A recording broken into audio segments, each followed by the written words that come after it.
Hi hello ನಮಸ್ಕಾರ friends. ಇವತ್ತೊಂದು ವಿಶೇಷವಾದ ಸ್ಥಳಕ್ಕೆ ಬಂದಿದ್ವಿ. ಅದು ತುಳುನಾಡಿನ ಆರಾಧ್ಯ ದೇವ ಅಂತ ಸ್ವಾಮಿ ಕೊರಗಜ್ಜನ ಟೆಂಪಲ್ ಇದ್ದೀವಿ.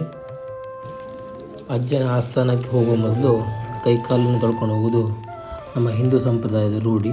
ಅದಕ್ಕೆ ಇಲ್ಲೊಂದು ನಲ್ಲಿ ವ್ಯವಸ್ಥೆ ಕೂಡ ಮಾಡಿಟ್ಟಿದ್ದಾರೆ. ಕೊರಗಜ್ಜನ ಸನ್ನಿಧಾನ ಬಂದರೆ ಮೊದಲು ನೀವು ಅಜ್ಜನ ಆಶೀರ್ವಾದ ಪಡೋದಕ್ಕಿಂತ ರಕ್ತೇಶ್ವರಮ್ಮನ ಆಶೀರ್ವಾದ ಪಡೋದು ಉತ್ತಮ.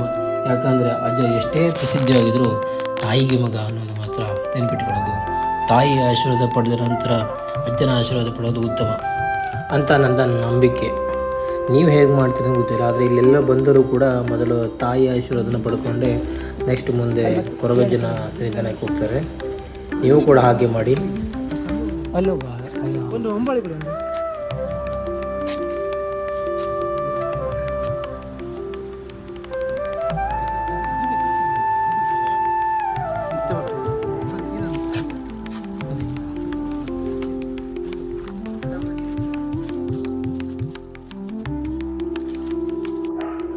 ತಾಯಿಯ ದರ್ಶನ ಪಡೆಯಲು ಒಂದು ಸಿಕ್ಕಾಪಟ್ಟೆ ಜನ ಬರುತ್ತರು.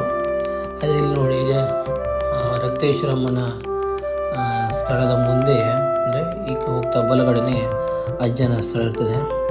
ಇಲ್ಲಿ ಹೇಗಂತ ಹೇಳಿದ್ರೆ ರವಿವಾರ ಮತ್ತು ಶುಕ್ರವಾರ ವಿಶೇಷವಾದ ಪೂಜೆ ಇರ್ತದೆ. ಮತ್ತು ಹೇಳಿಕೆ ಅಂತ ಹೇಳಿದ್ರೆ ಈಗ ನಮ್ಮ ಇಷ್ಟ ಕಷ್ಟಗಳನ್ನು ದೇವ್ರ ಹತ್ರ ಕೇಳ್ಕೊಳ್ಳೋದು ಅಂತ ಒಂದು ಕಾರ್ಯ ನಡೀತಿರ್ತದೆ. ಮತ್ತು ಇಲ್ಲಿ ಕೆಲವು ಜನ ಹೇಗೆ ಅಂತ ಹೇಳಿದ್ರೆ ಈಗ ಬರುವಾಗ ಸೀದಾ ಬಂದುಬಿಡ್ತಾರೆ. ಅಂದರೆ ಅಜ್ಜನಿಗೆ ಬೇಕಾದಂಥ ಹೂವಾಗಲಿ, ಎಣ್ಣೆ ಆಗಲಿ, ಚಕ್ಕಲಿ, ಎಲೆಡಕ್ಕೆ ತರುವುದು ನೆನಪಿರೋದಿಲ್ಲ. ಅದಕ್ಕಾಗಿ ಇಲ್ಲೊಂದು ಶಾಪ್ ಇರ್ತದೆ. ಈ ಶಾಪಲ್ಲಿ ಎಲ್ಲದೂ ಸಿಗ್ತದೆ. ಅಜ್ಜನಿಗೆ ಬೇಕಾದಂಥ ಚಕ್ಕಲಿ ಆಗಲಿ ಮತ್ತು ದೇವರಿಗೆ ಬೇಕಾದ ಹೂವಾಗಿ ಸಿಗ್ತಾ ಇರ್ತದೆ. ನೀವು ಸೀದಾ ಬಂದು ಇಲ್ಲಿ ಎಲ್ಲನೂ ಖರೀದಿ ಮಾಡ್ಬೋದು. ಯಾಕಂದರೆ ಒಂದು ಸಲ ನಾವು ಬೆಳಗ್ಗಿನ ಪೂಜೆಗೆ 7 ಗಂಟೆ ಅಂತ ಹೇಳಿದ್ರೆ ಬೇಗ ರೆಡಿಯಾಗಿ ಬಂದುಬಿಡ್ತೀವಲ್ಲ. ಆದರೆ ಇಲ್ಲಿ ಸಿಂಗಾರ ಕೂಡ ಸಿಗ್ತದೆ ಮತ್ತು ಅದು ತುಂಬ ಶ್ರೇಷ್ಠವಾದ್ದು.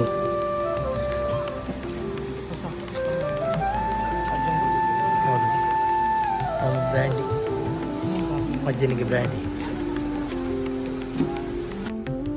ಅಜ್ಜನಿಗೆ ಪ್ರತಿ ಸಲ ನಾವು ಹೋಗುವಾಗ ನಾವಿಲ್ಲಿ ಬೈಂದೂರಿಂದ ಶೇಂದಿ ತಗೊಂಡು ಹೋಗ್ತಿರು. ಆದರೆ ಈ ಸಲ ಏನು ಮಾಡೋದು, ಹೋಗುವಾಗ ಆ ಶಾಪ್ ಕ್ಲೋಸ್ ಇತ್ತು. ಈ ಸಲ ನಾವು ಇಲ್ಲೇ ಅಜ್ಜನಿಗೆ ಒಂದು ಎಣ್ಣೆ ಪ್ಯಾಕೆಟ್ ತಗೊಳ್ಬೇಕಂತ ಆಯಿತು. ಯಾಕೆಂದರೆ ತುಂಬ ಇಷ್ಟ.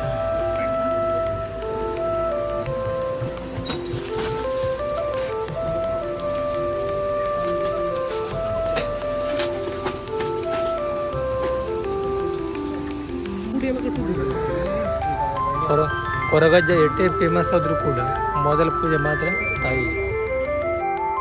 ಈಗ ನಾವು ಬಂದಿರೋದು ರಕ್ತೇಶ್ವರಮ್ಮನ ಸಾನ್ನಿಧ್ಯ. ರಕ್ತೇಶ್ವರಿ ಅಂತೇಳಿ ರಕ್ತ ಬೀಜಾಸನ್ನು ವಧೆ ಮಾಡುವಂಥ ಶಕ್ತಿ. ಅದಕ್ಕಾಗಿ ಈ ತಾಯಿದು ರಕ್ತೇಶ್ವರಿ ಅಂತ ಕರೀತಾರೆ.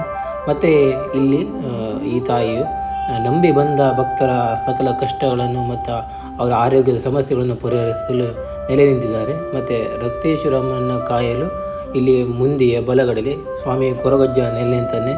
ಸ್ವಾಮಿ ಕೊರಗಜ್ಜನು ಸುಮಾರು ಒಂದು 800 ವರ್ಷಗಳ ಹಿಂದೆಯೇ 7 ಕೊಪ್ಪದ ಕಾಡಿನಲ್ಲಿ ಹುಟ್ಟಿ ನಂತರ ಅಲ್ಲೇ ಮಾಯಾಗಿ ಈ ದೇವಸ್ಥಾನದಲ್ಲಿ ಬಂದು ನೆಲೆ ನಿಂತಾರೆ ಅಂತ ಇಲ್ಲಿ ನಂಬಿಕೆ ಇದೆ. ಮತ್ತು ಇಲ್ಲಿ ಬೆರ್ಮರ 7 ಸಿರಿಗಳು ಅಂದರೆ ಕುಮಾರ, ದಾರು, ಸಿರಿ, ಅಬ್ಬರ, ದಾರಗ, ಸೊನ್ನೆ, ಗಿಂಡೆ, ನಂದಿಕೋಣ ಎಂಬ ಪರಿವಾರ ದೇವರ ಸಮೂಹವನ್ನು ಕೂಡ ನಾವಿಲ್ಲಿ ಕಾಣಬಹುದು.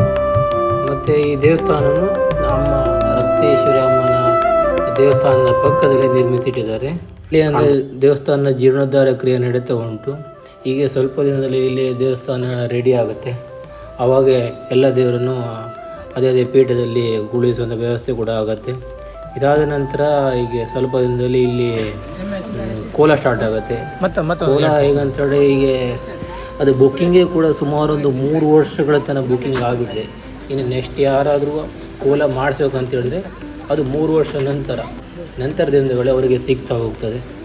ಅದು ಕೋಲ ಬುಕ್ಕಿಂಗ್ ಕೂಡ ಅಲ್ಲೇ ಮಾಡ್ಕೊಳ್ತಾರೆ. ಅಲ್ಲಿ ಒಂದು ತಂಡನೇ ಇದೆ. ಅಂದರೆ ಅಲ್ಲಿಗೆ ತಾಯಿಯ ಆಶೀರ್ವಾದ ಪಡೆದುಕೊಂಡು ಈಗ ನೆಕ್ಸ್ಟ್ ಅಜ್ಜನ ಬಳಿ ಹೋಗ್ತದೆ. ಅಜ್ಜನಿಗೆ ಬೇಕಾದಂಥ ಚಕ್ಕುಲಿ, ಎಲೆ ಅಡಿಕೆ ಮತ್ತು ಅಜ್ಜನಿಗೆ ಎಣ್ಣೆ ತಗೊಂಡು ಹೋಗ್ತಾಯಿದ್ವಿ. ನೋಡಬೇಕು ಇಲ್ಲಿ ಹೇಗಿದೆ ಅಂತ. ಎಲ್ಲ ಕಡೆ ತುಂಬ ರಶ್ ಇದೆ. ಇಲ್ಲಿ ನೋಡಿ, ಇವಾಗ ಈ ದೇವಸ್ಥಾನದ ಜೀರ್ಣೋದ್ಧಾರ ಕ್ರಿಯೆ ನಡೀತಾ ಉಂಟು. ಹೇಗಂತ ಹೇಳಿದ್ರೆ ತಾಯಿಗೆ ಮಾತ್ರ ದೇವಸ್ಥಾನ ಕಟ್ತಾರೆ, ಅಜ್ಜನಿಗೆ ಯಾವುದೇ ರೀತಿಯ ದೇವಸ್ಥಾನ ಕಟ್ಟುವ ಹಾಗಿಲ್ಲ, ಅದು ಮೊದಲಿಂದ ನಡ್ಕೊಂಡು ಬಂದು ರೂಢಿ ಅಂತೆ. ಅಸಲಾಗಿ ಇದು ನೋಡಿದ್ದು ತಾಯಿಯ ಸ್ಥಳ, ಇಲ್ಲಿ ರಕ್ತೇಶ್ವರ ಅಮ್ಮನಿಗೆ ಇರುವಂಥ ಸ್ಥಳ ಇದೆ. ನೆಕ್ಸ್ಟು ಎಲ್ಲ ಸಣ್ಣ ಪುಣ್ಣ ದೇವಸ್ಥಾನವನ್ನು ರೆಡಿ ಮಾಡ್ತಾರೆ. ಅಜ್ಜನ ಗುಡಿ ನೋಡಿ, ಅಜ್ಜನ ಗುಡಿ ಯಾವತ್ತೂ ಹೀಗೆ ಅಂತೆ, ಅಜ್ಜ ಮೊದಲಿಂದಲೂ ಹೇಳಿಕೊಂಡು ಬಂದಂಥ ಪದ್ಧತಿ ಅಂತೆ. ಬನ್ನಿ ಅಜ್ಜನ ದರ್ಶನ ಮಾಡ್ಕೊಂಡು ಬರೋಣ. ಅಜ್ಜನ ಸ್ಥಳದಲ್ಲಿ ಇಲ್ಲಿ ಯಾವುದೇ ಗಂಟೆ ಜಾಗಟೆಗಳ ಸೌಂಡ್ ಇರೋದಿಲ್ಲ.